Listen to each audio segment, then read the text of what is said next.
நான் கேட்டு தாய் தந்தை படைத்தாரா? இல்லை என் பிள்ளை என்னை கேட்டு பிறந்தானா? தெய்வம் செய்த பாவம் இது போடி தங்கச்சி, கொன்றால் பாவம் தின்றால் போச்சு இதுதான் என் கட்சி.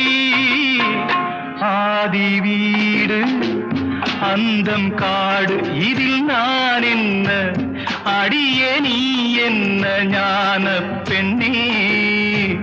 வாழ்வின் பொருள் என்ன, நீ வந்த கதை என்ன?